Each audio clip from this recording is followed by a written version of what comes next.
On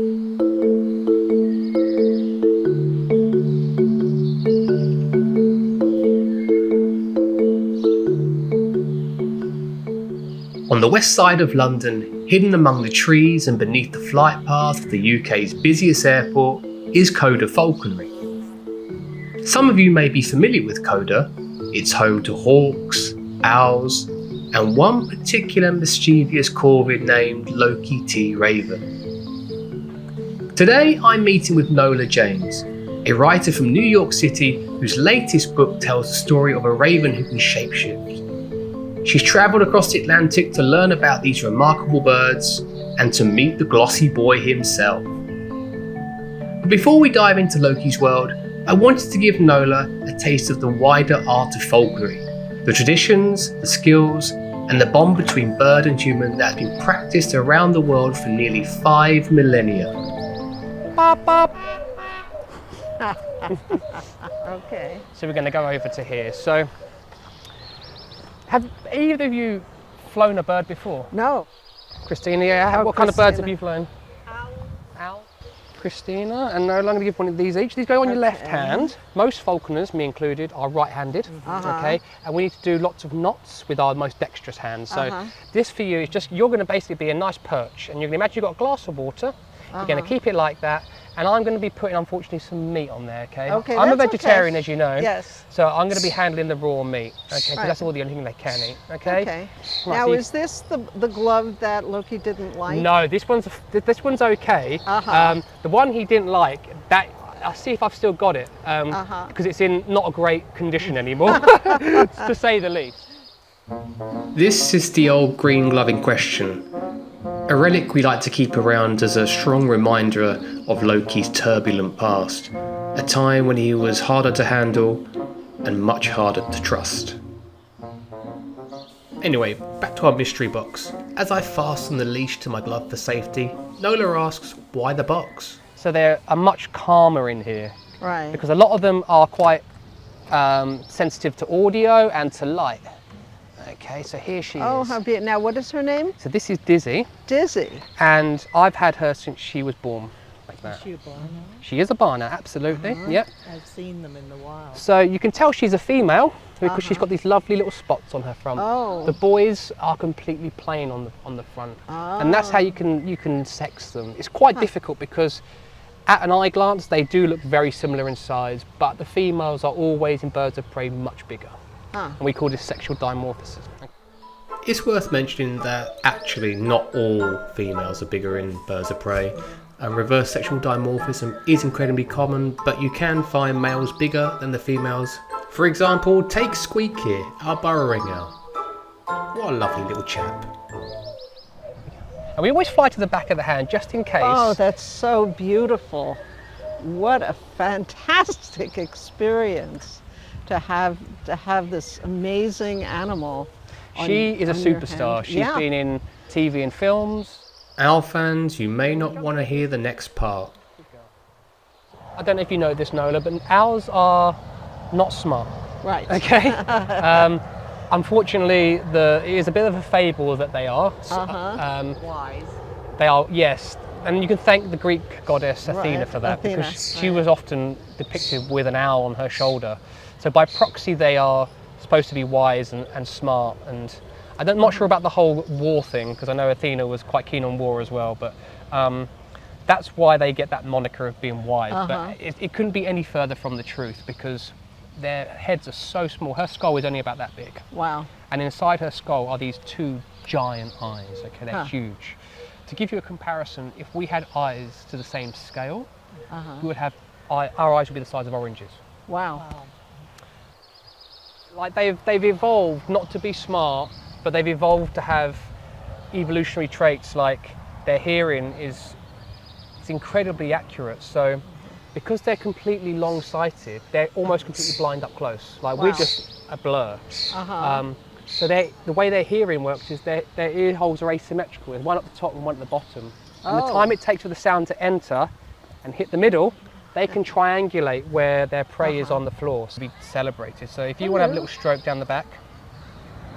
Oh, So so if you lovely. if you put your little fingers in and have a feel, you can feel where her head is and Oh, how yes. lacking of head of she substance is. there is. Yeah, it's Yeah. very.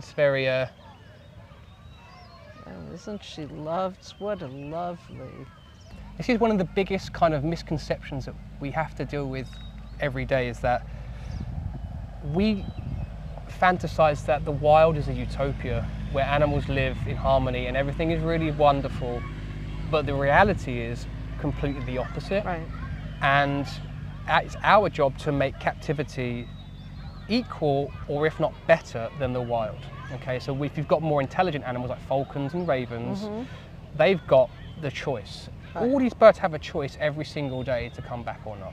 Right. Okay, some of the falcons we've got could be in France within an hour or so. Wow. So it's up to them. Yeah. There's, you know, we are merely their custodians, and we have a symbiotic working relationship. We see them as working animals. They're not pets, and we try and replicate what they would do in the wild. Thank you to Z for giving us a nice little introduction into the world of falconry, but it was time to head back to Akoda HQ to come and see the main event. As Nola did ask about the infamous green glove, I thought I'd bring it out and get her to see it up close and personal. I hope this doesn't put her off meeting Loki. So that was the one of the gloves that he. Oh yes. Oh Let's- my goodness. So this is designed for a golden eagle. Good grief. So yeah, that wasn't. I mean, the other ones he put holes in them, Right. and like in here, because he worked out that He it could really get hurt on my in. joints. Oh, look at that. Yeah, Wow. so he absolutely shredded that to pieces. Oh, he doesn't do that anymore. Sometimes, if we're using a glove, we leave it on one of the boxes. He takes retribution on it just for no Just- reason. He's like, I remember you, and I will go and do it. But I'm going to give these ones to you guys. Okay, Okay. so Thank you you. choose these ones. These are absolutely okay. Now with Lolo's, he's quite unpredictable, so I don't know what he's going to do. Okay, so what I'm going to do is get some food. I'm going to get some games for him. I'm going to weigh him first, so you can see him being weighed. Okay, Her eyes, are we for fine. Yeah. Potentially he may jump on your shoulder, but that's because that's where he feels safe. That's where me and him kind of that was our first kind of Right. moment of like, okay, you feel safe up there because you're not on the glove. Right. And for him, he's high up, so that's an advantage. So Right, being high, right. so he can see. But Would that be great if he jumped on your Oh, shoulder? Yes, it yeah, could we'll possible. see. Sometimes what he does is he likes to like parkour on people, so he'll hop, and then hop off somewhere else, which is quite cool. So okay. join you in 2 seconds. So if you stand the other Okay. side of the scales, Okay. after you, I'll come and join you. Here to meet Loki and see what happens. I hear him inside, and I hope he's interested in meeting us. He sounds as if he is curious. Hello, Loki. Pockets, sugar. Yes, I'm coming, Lolo's. I know it's all about you, isn't it? Right. Okay, mate, you come in, ready? Ah, yeah. Ah. Up you get. Ah, up. Up you get. Good boy. Good lad. Well done. Oh, 266. Wait. 2-6. You are 2-6. Good boy. Well done. Okay. We're gonna do some play. It's okay. Right. Right. Very good boy. Oh, what a good boy. How beautiful. Would you like a grape? are. I bet you're gonna you'll put it on the floor, won't you? Oh, okay. He's gonna eat that. That's Good. Because normally what he does is he won't eat his fruit if he knows he's got meat. Ah. So he's like, I'll take all the good stuff first. Back to me. He's amazing. Back to me. Come on. Good boy. Oh. What an amazing. Ah, you see, now you don't want the grapes because you know there's meat, don't you? Okay. But you have had some mango today. So he's Like he does. The problem is he just wants to eat the biscuits. His wingspan is amazing. Yeah, it's about 3.5 foot, I think, when it's finally up. There you go. Good boy. Now, how much does he weigh? So he weighs today 2 pounds and 6 ounces, which is a very good weight for him. Normally, He can fly that weight. yeah, he can fly. With him, it's a little bit different than the raptors. He's more responsive at 2 pounds 6. Sometimes he gets up to about 2 pound 11, which. When he drops on your hand, you know You can feel it, yeah. Eat your fruit, good boy. You're gonna go and bury some of that, because there we go. See, so what he's doing now, he's caching. So in the bottom of his beak is something called a gular, because he doesn't have a crop like the others. He stores all that food in that gular, and he's just gonna hide it in various places around here. So to us, this looks kind of nothing spectacular, but to him, this is a palace. Okay. See, box. He knows that in that box is either one or two things, birds or toys. And again, good boy, me. You do some flying for me, come on.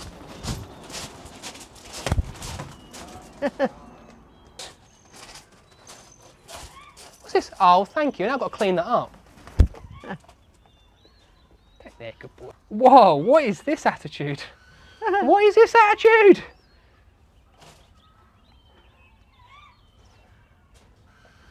You sure? You sure? Good boy, well done. This way?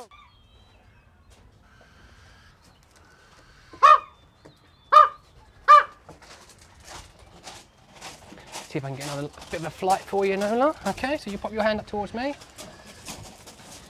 Good boy. Look, don't be ungrateful. That is me. This is good stuff. He hasn't been fed today. No, he's definitely trying to play me. He's trying to. You tell me what out of that you want then, okay? Because obviously I'm not picking the right food. Now, so that's chicken and... Chicken in here, cat kibble, grapes, and a little bit of mango, I think, in there as well.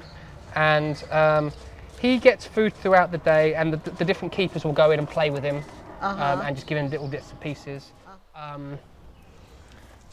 I really appreciate is how comfortable he feels, how he feels completely at ease here from what he used to be. Right. From when I used to see him at the beginning, it is so diametrically opposite to what he is now. And I think that's, for me, that's a real personal thing to know how comfortable and how he feels, because we couldn't have done this 5 or 6 years ago. Right. He would be too anxious of all these people. The fact that there's a camera here, and he is now not in any way bothered by it, or that the fact there's strangers here.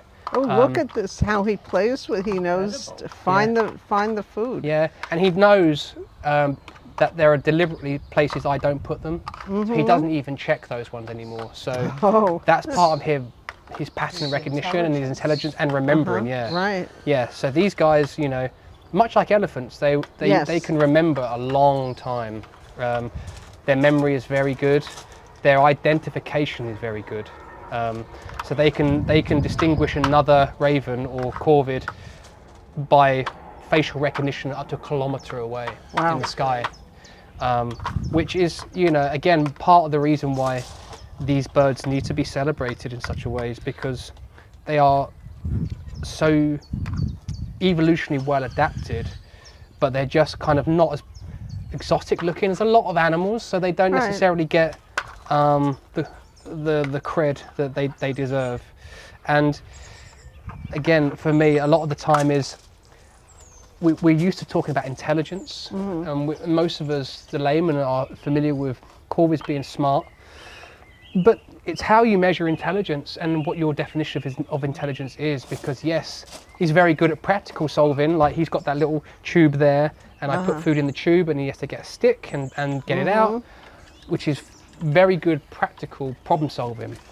But something that never gets talked about, because it's maybe not in the zeitgeist of this kind of animal, is the emotional intelligence, which for me is by far the most impressive. And to witness the different emotions he's gone through, and he shows me, I'm talking to be nice to you, and you're just being a little brat. To be fair, you were a brat yesterday with me. Now, how big was he when you first started working with him? How big was he when you first? pretty was much he the same this- size. Yeah. So they get to full size within about 8 months to a year, and we know that Did he come to you? in a very you bad have to state. read So the all book these before feathers on his straight. trousers plucked. Wow. His feet were in such a terrible condition. His feathers were very very matte, which was an indication that he was Malnourished. vitamin deficient. So we had to do a lot of physical therapy with him, not just the mental stuff. You're going to come down. And that takes its, he's then got to try and work us out. So you've got two creatures, one a primate, one a bird, that now have to work together with no established form of communication or dialogue. Well, you eat them. There's water in there to soften them up for you. That's already been done for you, sir. So what does that call mean? He has different calls. So that one is more of like he's asking me to do something or he wants something from me. It's a more demanding call. Right. He'll mimic my laugh if he feels that I'm not paying him enough attention and I'm with the other birds for too long. He's got like a supervillain laugh as well, which he does to grab people's attention. And he's got his classic kind of gua sound that he made up himself, and I don't know where or from what inspiration he gathered it from, but the fact that when he did it, he fluffed up his crest, he drew it in the eye, he did his precursor, which is like a very Raven thing to do. It's like a precursor to the next part of the dialogue. And then he did the gua, and I found it so amusing. I laughed at him, and my laughing made his crest go up. And he was like, "Oh, you find that amusing, do you? Let me do it again." You're being a bit bullish with that. And so I said it back to him, and he was like, "Okay." He did it again.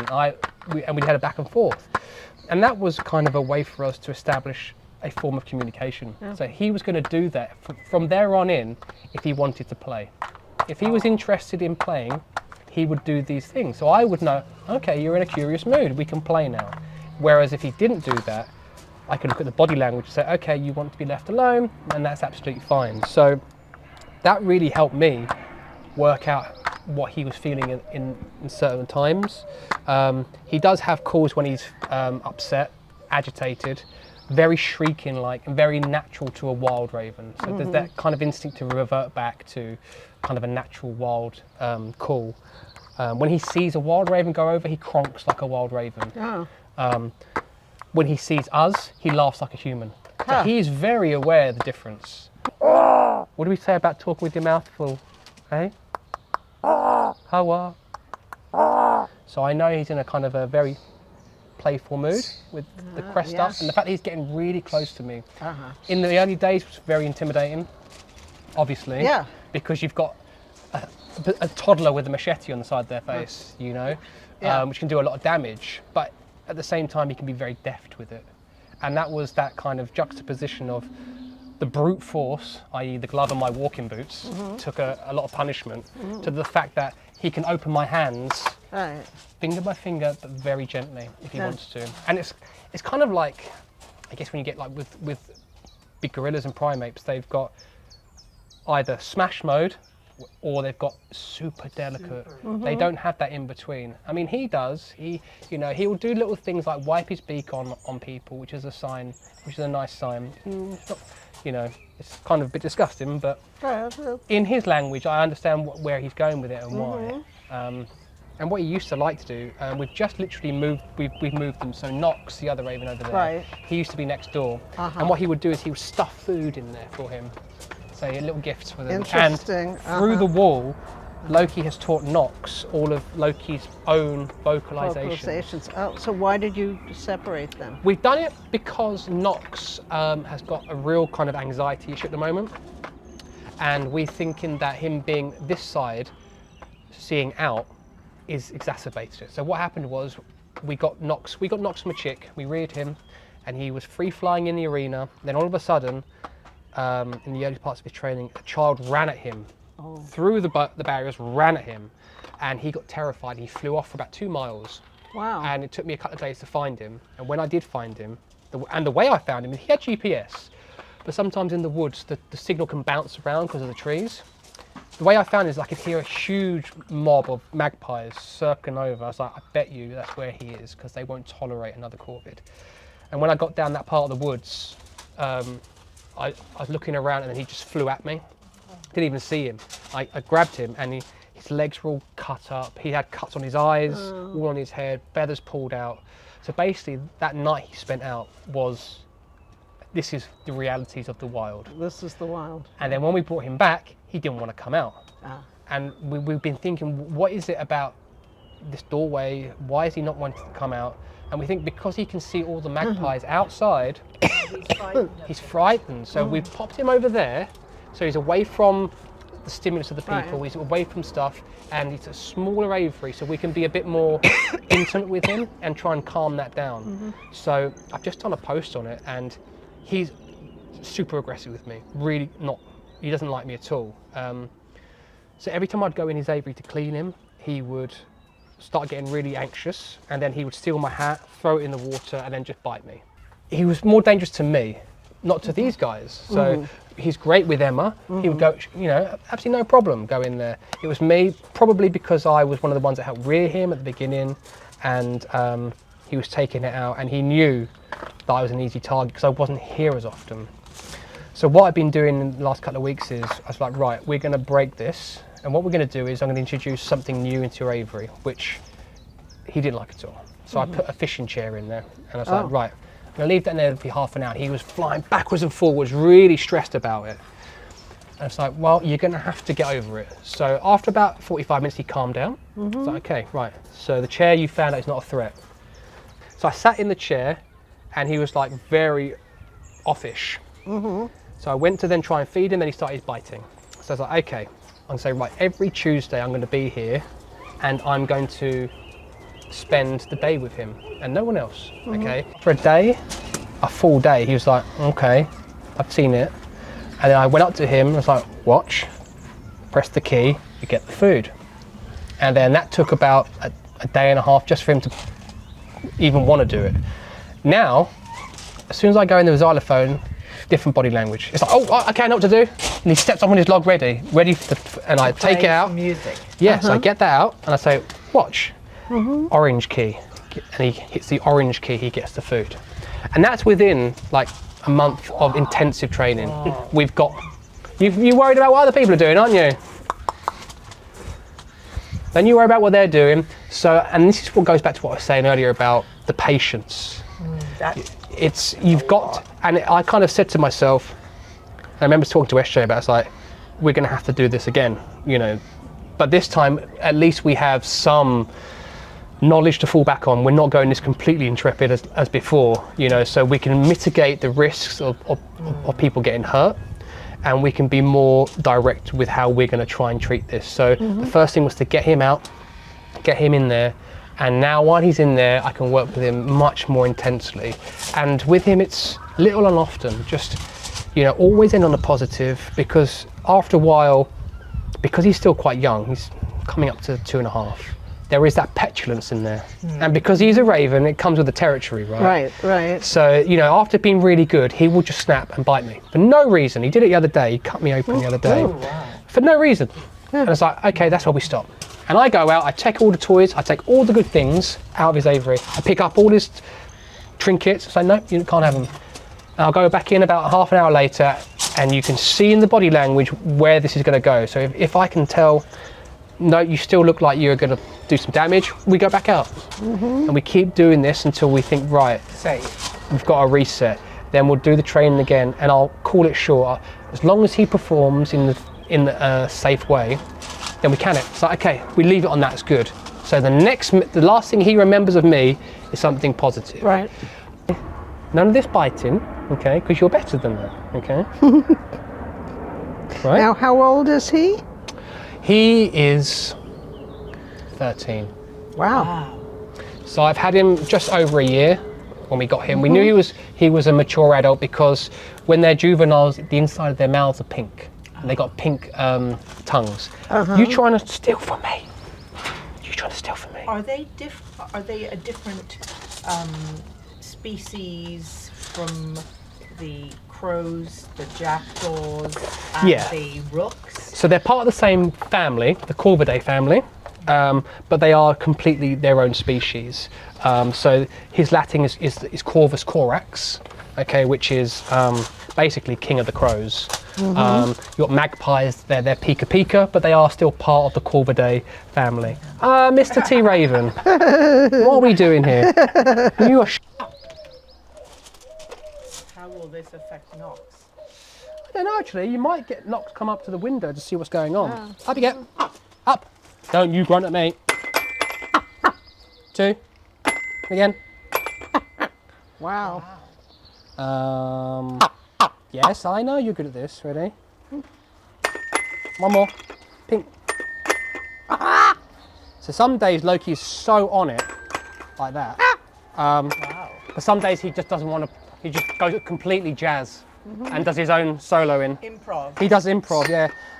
Can we eat this, please? We don't want to show that for the camera. That's not great, is it? Oh, you didn't want that piece. 1 more. 1 more. 1 more. 1 more. 1 more. Do you think you deserve all that? Now you're training me now, aren't you? Yeah, he is. 1 more. So sometimes if I do that, it kind of tells him that the game is over. And then depending on his mood, he's like, no. And we'll flip it up and start playing it again. So depending on his mood and his... How hungry. Yeah, and how much he thinks he can extort me.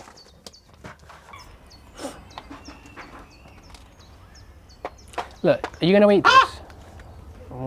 Let's not have it on display because you're just making a mess. Yeah, He doesn't care. He doesn't care or listen to me, which is absolutely fine. Now, his feather over here That one on sticking the out, left. yeah. Yeah, now what is that all about? It's just where he hasn't really had a good preen today. So he's had a bath, so he's a little bit bedraggled here. But yeah, once he's been out, he'll probably come back, preen himself, make himself look nice, and sort himself out. You don't have to do any of that. No, the only thing I do, and I'll see if I can do it in a second, is moisturise his feet. So we put the same stuff we use Aveeno on him. Gosh. Yeah, it's not cheap. So I'll try and put some on him in a second. And we trim the talons and we trim the beak. His beak is slightly overgrown, and you can see when it's closed, it's a little bit of a hook. And that's because in captivity, the birds generally eat much richer. Okay, so they get a lot of food. In the wild, they're not, so their beak doesn't grow as quick. So it's the same materials on our nails as keratin. Okay, and the stuff they are eating, you know, they're going to grind it up against, you know, rocks and bones and stuff. Whereas here, they don't have to have that. So their beaks grow exponentially quicker in captivity. So we have to. Yeah, he's systematically doing it. With birds of prey as well, there's a blood vessel quick, like in the dog's talon, that goes right to the tip. The first time you trim a beak, it bleeds, and what we do is we stuff it with wound powder and we hold it on there to stop. It only takes a couple of seconds, and then after that first session, the blood vessel retracts. So the next time it doesn't bleed, as long as you don't go too hard on it. Now, because Loki came from someone else, he never had a cope. So he was getting fed, beak was growing, but no one was maintaining it. And what can happen is sometimes it doesn't close properly, or it crosses over like that. Okay, so we have to do little bits. So we have to burrito, put them in a burrito, put a chopstick in between, and then with the hand files, I can show the hand files, we reshape them, but we can't obviously take too much because it will just keep bleeding. So it's unfortunate, but he'd been to the vet about it, and we made sure, because they had a go as well. We said, look, we've done as much as we can, we keep nicking this, it's not retracting. And they had a go, and they were like, no, keep it that length, just monitor it. So it will never be like Perfect. no, but as long as it's not impeding him, then it's fine. Doesn't seem to be. No, absolutely. So what I'm going to do is I'm trying to get some Aveeno on him. He might not want to, and I'm going to give it a go. Hello? What are you doing in there? Hello? So great. Come on, Sassy. Do you want to go out for a fly? That'd be good, isn't it? See if we can burn off some of this energy. Don't think there's anything else in there for you. See? Not hiding anything. Don't. No. No. No. You can't have that. You just make a mess. See? That's why you can't have nice things. No, you can get out of my pocket as well. Honestly, what is it with you today? You are showing off, aren't you? You're in full brat mode. Right. Vino, and we'll go out, yeah? Oh! Right. Let's get your feetsies nice and moisturised, shall we? I know you're a bit ticklish, aren't you? It's nice and warm. I know. Look, the quicker I do this, the quicker we can go out flying, all right? Good boy. I know. Hello. How are? Ooh, I know. Well, get in the toes, because you're a corvid and you're quite dirty, aren't you? Aren't you? How are? So when his head feathers get like that, that's a good thing. That means he's happy. Absolutely, yeah. That's a good body language sign, and I'm always, always looking for the body language first. I'm always looking to see what his eyes are doing, even to the point of dilation. So if I'm up close, I can see his eyes dilating very quickly. I know there's something going on. Did you just try and eat that, didn't you? You did, didn't you? Right. You're all moisturised up, okay? How do you feel? How do you feel? Oh, look at you. He's showing off. You are very handsome, you know that. Whoop. Right.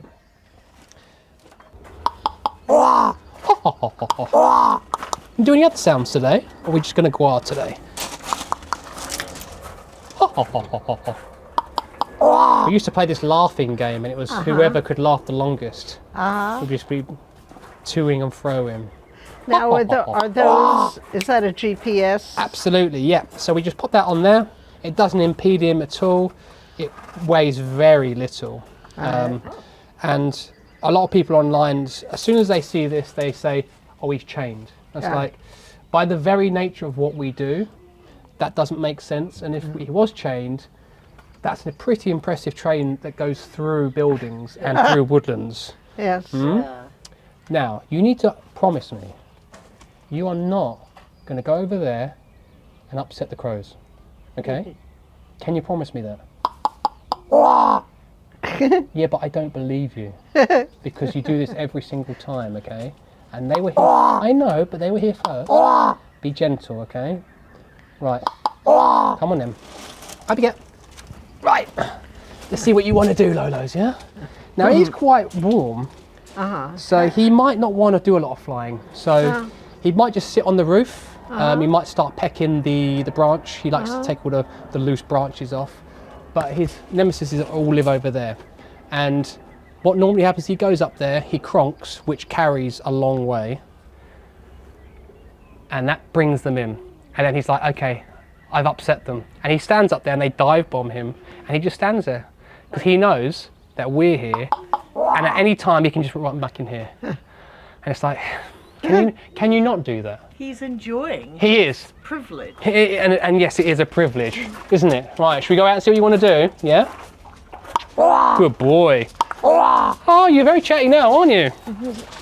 You are very chatty.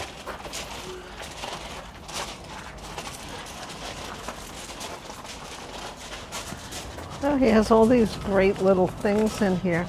Oh, there's loads of stuff in there. There's, again, it looks a lot of it just like random knickknacks, but to him, that's very important stuff because they're very sentimental. Well, he is.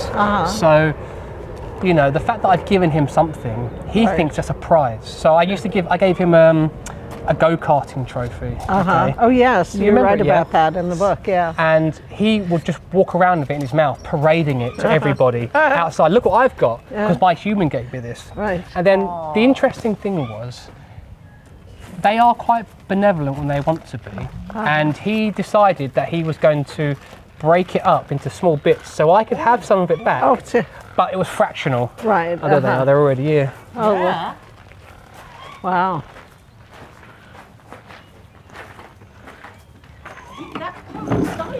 Yeah, they will do. I mean, it's worse at the moment because who's there? Lolo's. Good boy. Because it's spring and they've got nests. They are incredibly territorial at the moment, so they're going to keep doing this. And he's just like, Yeah, whatever. Oh, he's there. he's there. Yeah. So Are those the wild ravens? yeah. No, they're crows. Those ones. crows, So where they landed over there, that's all their airspace. Oh. And he deliberately goes into it to wind them up. And usually there'll be 2 or 3 of them that all chase him, and I'm just like, well. He's like, look who's going to win it. Yeah. The thing is, it's like Loki. Like, why are you doing this? You could go over there. You know, you could go the other direction, but he does it because to him it is a game, and he knows. And that's what we were saying earlier. That self-confidence he's got to be able to do something like that is completely different to where he was. Yeah. And he'll take chase in a minute. He'll go after them himself, and then he'll get outnumbered and come back again. A little girl just now, and he was out, and I was thinking, is that an issue? No. He seems to know the difference now between, you know, what he can and can't do to an extent. So to normal people, he's absolutely fine, which is a saving grace after what happened with the guy in the park. Yes. So I think that goes back to, again, about the confidence levels, that he's confident enough and less anxious that he has to, if it's fight or flight, it'll be flight. Right. And that's what I prefer. You know, when he's in an aviary at that time, there couldn't be flight, so it was fight. And I was obviously the one that took the punches. But now, to see him now, he's like, okay, he's got the option now. He doesn't have to go into that aggressive mode anymore. We have sparrowhawks near where I live, and when they visit our garden, Buffet time, right? buffet time and little feathers all. Yeah. Oh dear. Unfortunately, you're in a migratory area, so you're going to get some quite exotic we have birds. Brilliant birds. Yeah. I mean, Because I used to always go up to there and Cly, because they got the RSPB. yeah. Oh, it's incredible. I was in Russia some years ago, Oh, wow. and there are a lot of stories in Russian fairy tales about crows that turn into old women. And I never understood why until I saw the shadow of a crow. And it looked like... And then, oh no, Yeah, okay. yeah. And I always thought that was kind of an interesting thing. This shadow of a crow. And that's exactly what it looked like. It looked like a bent old woman, you know, walking this way. It was amazing. It was the first time that I really thought about these stories about shape changing. Yes, right, okay. And when my book, which is about, as you know, a man who turns into a raven, that came to me in a dream. And I got up and I wrote the whole thing down. I had been looking for something to write. And I thought, yes, of course, you know. Makes sense. It makes sense, you know. And to me it makes more sense than some of the other, like there are some Scottish laws about selkies. Oh, yes. And also in Norfolk, there's silkies. Yeah. Yeah. One of the biggest seal populations. 2, 3.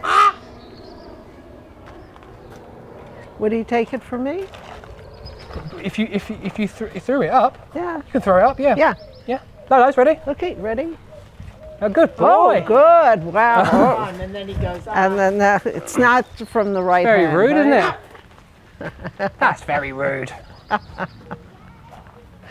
Oh dear. Right, you can have the rest of this when I get you in and take off your GPS. You can have a bath. Oh, a bath.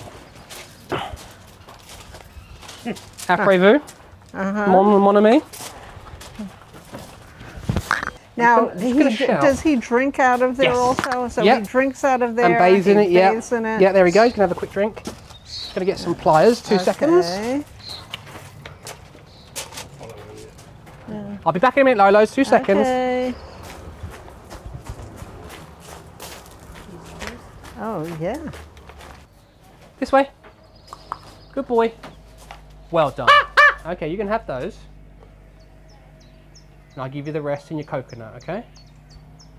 And take this off. Yeah, I know.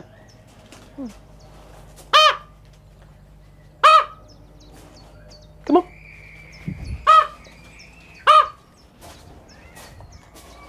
Yes, yes. You're acting like no one's ever fed you before. You can take those. It's all gloopy in there. Cool. You done? Okay. Now, does he get hand fed all the time, or does he just get food put in here? So the coconut, yeah. Look. So mostly it's hand fed because that's what he's used to. But he will, you know, if you can leave it and he will just come and get it himself. Sometimes I'll come in and hide stuff, and he's got to try and find it before I can bury it. But I always like to put like his end bit of food in here because then he understands this is the last part, and also it's a bit of a game. So he's got to get his bit of food out, and it's quite easy when it's quite kind of big chunks, but when you're dealing with smaller bits of food, it's tricky. So I taught him to literally pick it up with his foot. Use your foot to do this. You know how to do it. You've just been lazy. Around so much. Maybe he's tired. He's a little warm, Yeah.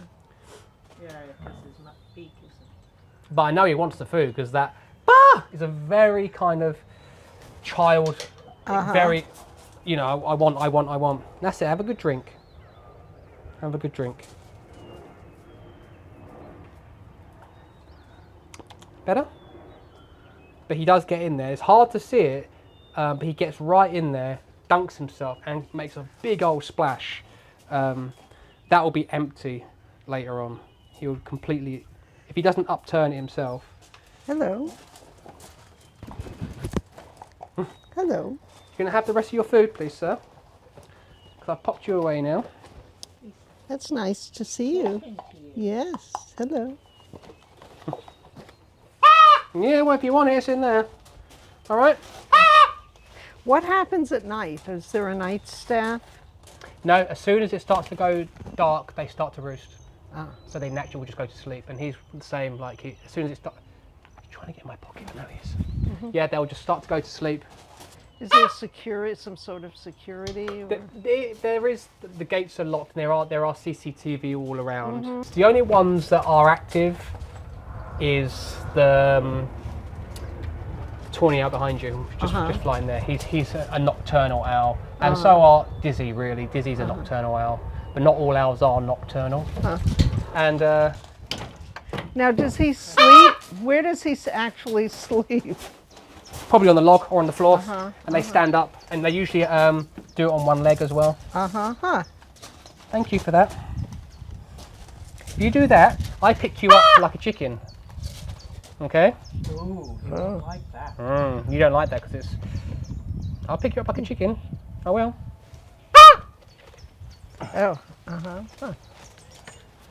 This is what happens when you're a bad boy. Okay? But he gets scratchies. He does. Maybe he could, while you're holding him like a chicken, he could talk to Nola. Would you like to know? Would you like to read my book? Would you turn into a... I bet you turn into a handsome male at night time, he don't would you? be a very handsome male. Yes, you would. But a trickster nonetheless, eh? Yes, right. Yes. He really... What? It's amazing. People think birds, right? He's got so much personality. Yeah. And that was, you know, one of the impetus to kind of to share him, because you know, a lot of people don't get to see this side of him, or birds in general, this kind of side of them. So I think it's really important to keep learning, keep sharing, keep celebrating them, and to really, you know, and we've still got a lot more to learn ourselves. You know, every day, you know, I'm learning something from him. You know, not just about being a better person, you know, having tolerance and you know, more accommodating, but you know, just how the animals work and how they, you know, they're not bedraggled by the trivialities of our modern day life, you know, and that's quite refreshing sometimes, just to take a step back. They don't read the news. They don't read the news. They're not lied to. They just are, and I think there's something quite innocent and special and something we need to cherish, and we can learn. We can learn a lot from that, you know. We can be less absorbed in some of our own things and just be more like them. Right. And that's been a big learning lesson for me, just to, just spend time with them, turn the phone off, and it's amazing how much your mental health goes up. Right. It's incredible. And I think that disconnection that we've now got, that we used to have with these animals, especially the indigenous people of America, how they would work with these animals, they would celebrate them, it's lost at the moment, but doesn't mean it can't be regained. So, hello. Oh, Hello. Look at that. He trusts you so much. Vice versa, eh? Oh. Although sometimes you can be a bit naughty. Eh? But we celebrate your cheekiness as well. Okay? Right, Lolos, you are going back in. Good boy. Bye-bye. There we go, nice and gentle. Good boy. I know. Escapee. So let me take those for you guys. Thank you. I'll pop these back in and I'll come and join you in a second. Okay, great. Is that going to go to the stash? Can we put that in the stash? The treasure stash? Yeah, Yeah? will, I'm sure. You will, yeah. But not right now.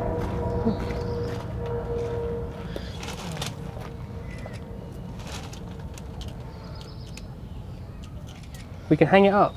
Yeah? Shall I pop that in there for you? Yeah? Tell you what, Noel, if you pass me the other one, I'll pop it in as a Avery. Thank you. And we'll pop this in here, okay? And you can show me it later, yeah? Like he's saying, what are you doing? I had an 11-year-old from Australia sent loads of things, and one of them was a little boomerang keyring. Oh. And I gave it to him.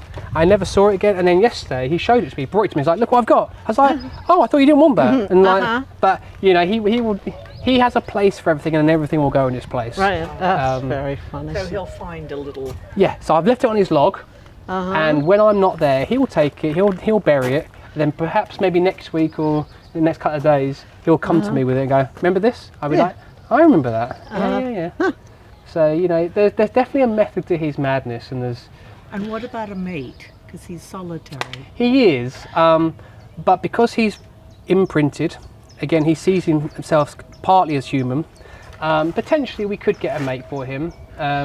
We were going to buddy him up with Knox, so there's the two. But at the moment, we'll be very careful because you've got a raven that was very anxious, but is now super confident, and now you've got a raven that's very anxious, much bigger, and could potentially do a lot of damage, and younger. So we've got to be very cute in how we do that. Yeah. So that will be done. Not worth. No, and what we will do is we'll do it over a period of a few years. Like they've seen each other, and then we'll just start engineering ways where they can see each other, and we can assess the energy levels. And then if we think it might work, we may do like a supervised visit sort of thing. So how long do they usually live in captivity? Do we know? Yeah, so you're looking potentially of 40 years. Wow, so he's a teenager. Very much so, yeah. Yeah, he's very much a teenager. So in the wild, we're looking at maybe 15 to 20 years. Wow. And then in captivity, they can live into their 40s. Brilliant. Yeah, which is, as we discussed, is because he hasn't got to fear for anything. He's going to get good food. He's going to get stimulus. He's got emotional camaraderie, and there's a lot to be said for that, I think, with One animals. of the biggest things for humans' longevity. Yeah, and if your mate passes, that is an emotional thing, and we see it with barn owls. It's very common that because they are monogamous, once one of them goes, the other usually, the pattern suggests they go soon after. Yeah. Thankfully for him, we are his extended family, and he gets to see multiple people a day. So today it's going to be me, but tomorrow it's going to be someone else. It might be Emma. The next day it's going to be. So he's always got people doting on him. And then he gets a lot of experience days where people come and meet him, and he can basically show off, and it feels like he's getting a good deal because he's going to extort them for all the food. Now, have you bred any of the animals? So Dizzy is one, and we've got currently those two over there. We've got Brook and Blaze. Yeah, so they're part of our conservation decree. So being part of a zoo, part of the license is that we have to be doing some form of conservation, whether it's charity work. So we used to do a lot of money raising for vultures. We don't have them in this country, but we still understand and are aware of how impactful they are in the bigger ecosystem. and they are getting persecuted. So we do a lot of work for them. But in order for us to meet the zoo license requirements, we have to do something. So we've got these two together, which we hope will going to breed again. Last year they had 3 eggs, but they weren't successful. We're going to try again this year, and then with the eggs we can either give them to an organisation that's doing proper release program, Yes. or they'll go to another zoo. Breeding. Yeah. Fortunately, kestrels aren't endangered here, but if other zoos want birds, then this is a way that we know that they're not interbred. We know the bloodlines. It's all vetted, and they've gone to the RVC. They've done all these things, so there's a very healthy linear path of how those animals are going to be put into other institutions, rather than some guy that breeds them in his back garden and just selling them to anybody. You don't know the bloodlines. You don't know how they've been kept. So, you know, for us that's quite important. And with the charity, we'll be doing a lot more work with both birds that need homes and people that need focus. So I think together.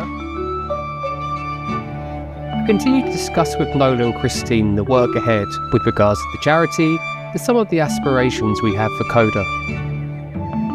In turn, I learned a little about Raven folklore and some of the inspirations behind Nola's latest work.